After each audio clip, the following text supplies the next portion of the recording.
Hello friends, মাই veg ফুডে আপনাদের সবাইকে স্বাগত জানাই।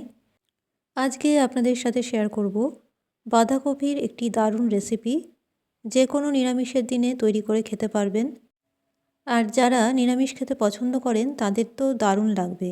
গরম ভাতের সাথে আজকের রেসিপি একেবারে অনবদ্য। চলুন দেখা যাক আজকের রেসিপি। এখানে বাঁধাকপি নিয়েছি, আর বাঁধাকপি এরকম টুকরো করে কেটে নিয়েছি, একদম সরু টুকরো করে ঝিরিঝিরি করে কেটে নিয়েছি। এবার একটা কড়াইয়ের মধ্যে কিছুটা জল গরম করে নিয়েছিলাম। জলটা গরম হলে এর মধ্যে কেটে রাখা বাঁধাকপি দিয়ে দিচ্ছি। এখানে বলে রাখি, আমার চ্যানেলের সব রেসিপি সম্পূর্ণ নিরামিষ, পেঁয়াজ রসুন ছাড়া তৈরি করা হয়। রেসিপিগুলো দেখে ভালো লাগলে চ্যানেলটি অবশ্যই সাবস্ক্রাইব করে রাখবেন। একটা ঢাকা দিয়ে ঢেকে রাখলাম প্রায় 5 মিনিটের মতো। 5 মিনিট পরে ঢাকা সরিয়ে বাঁধাকপি জল থেকে ঝরিয়ে রেখেছি। এবার কড়াইয়ের মধ্যে নিয়ে নিলাম বেশ কিছুটা সাদা তেল। আমি এই রেসিপি সাদা তেলে করছি, আপনারা সরষের তেলে করতে পারেন। এর মধ্যে সামান্য কালো জিরে ফোড়ন দিয়ে একটা শুকনো লঙ্কা ফাটিয়ে দিলাম। এবার কালো জিরের থেকে ভালো গন্ধ বেরোলে এর মধ্যে দিয়ে দিচ্ছি আগে থেকে জল ঝরিয়ে রাখা আর ভাপিয়ে রাখা বাঁধাকপি। এবার বাঁধাকপি দিয়ে একটু নেড়ে চেড়ে এর মধ্যে দিয়ে দেবো হাফ চামচ হলুদ গুঁড়ো, আর দিয়ে দিচ্ছি স্বাদ অনুযায়ী লবণ। এর সাথেই দিয়ে দিচ্ছি কয়েকটা চেরা কাঁচা লঙ্কা। ঝালের আন্দাজটা আপনাদের স্বাদ অনুযায়ী নেবেন। এবার খুব ভালো করে নেড়ে চেড়ে নিতে হবে, যাতে লবণ হলুদ খুব ভালো মতো বাঁধাকপির সাথে মিক্স হয়ে যায়।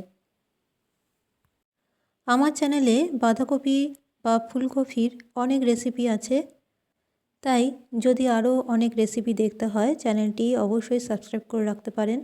আর পাশের বেল আইকনটি প্রেস করে অল নোটিফিকেশন অন করে রাখবেন, তাহলে যখনই কোনো রেসিপি আমি আপলোড করব আপনারা সেটা সঙ্গে সঙ্গে দেখতে পাবেন। আমার চ্যানেলে নতুন বন্ধু হয়ে থাকলে চ্যানেলটি সাবস্ক্রাইব করে রাখবার অনুরোধ রইল। আর পুরনো বন্ধুদের জানাই আমার পাশে থাকার জন্য অসংখ্য অসংখ্য ধন্যবাদ। রেসিপি ভালো লাগলে একটা লাইক অবশ্যই করবেন। এর আগে আপনাদের সাথে শেয়ার করেছিলাম মূলো শাকের একটি দারুণ রেসিপি। যারা দেখেননি অবশ্যই দেখে নেবেন। খুব ভালো করে বাঁধাকপি নেড়েচেড়ে নিতে হবে, আর বাঁধাকপির থেকে যেহেতু জল বেরোয় তাই একটা ঢাকা দিয়ে কিছুক্ষণের জন্য ঢেকে রাখছি। কিছুক্ষণ পর ঢাকাটা সরাচ্ছি। গ্যাসের ফ্লেম মিডিয়ামে ছিল। আবারও খুব ভালো করে নেড়েচেড়ে নিতে হবে। জলটা যাতে একটু শুকিয়ে আসে সেই জন্য ভালো করে নেড়েচেড়ে বাঁধাকপির জলটা একটু শুকিয়ে নিতে হবে। অন্যদিকে একটা মশলা তৈরি করতে হবে, সেটা হচ্ছে রাই সর্ষে আর কাঁচা লঙ্কা। রাই সর্ষে নিয়েছি 4 চামচের মতো, আর কাঁচা লঙ্কা সামান্য লবণ দিয়ে একটু জল দিয়ে এটার একটা পেস্ট তৈরি করে নিয়েছি। এই পেস্টের মধ্যে সামান্য একটু জল মিশিয়ে এই বাঁধাকপির মধ্যে দিয়ে দিলাম। বাঁধাকপির জল শুকিয়ে যাওয়ার পরেই কিন্তু এই রাই সর্ষের পেস্ট এর মধ্যে দিতে হবে। খুব ভালো করে নেড়েচেড়ে নিচ্ছি, আর গ্যাসের ফ্লেম মিডিয়ামে আছে। বাঁধাকপি খেতে যদি অপছন্দ হয় বা ভালো না লাগে, তাহলে আজকের আমার তৈরি করা এই বাঁধাকপির রেসিপি একবার অবশ্যই বাড়িতে বানিয়ে দেখুন, খেতে দারুণ লাগবে।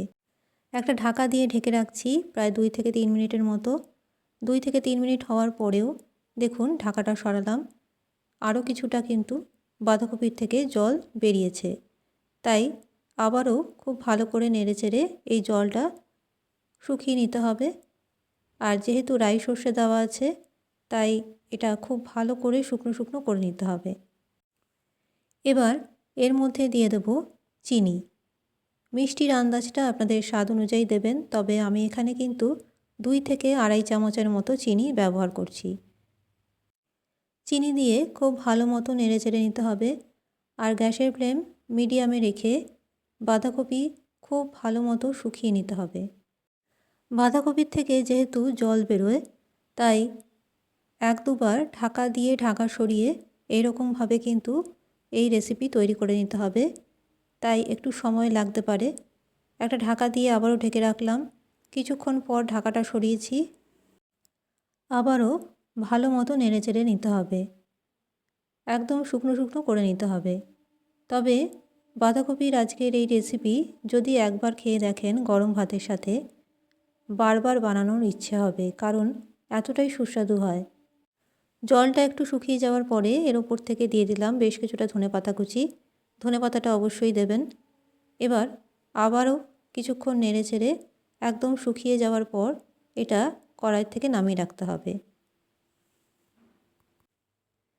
আমার আজকের বাঁধাকপির এই রেসিপি আপনাদের কেমন লাগলো কমেন্ট করে অবশ্যই জানাবেন। ভালো লাগলে লাইক করতে ভুলবেন না, আর রেসিপিটি শেয়ার করতেও ভুলবেন না। আমার ফেসবুক পেজ মাই ভেজ ফুড অবশ্যই ফলো করবেন। আশা করি আজকের রেসিপি আপনাদের পছন্দ হবে। আজকের মতো আমার রেসিপি এখানেই শেষ করলাম। ভালো থাকবেন। নমস্কার।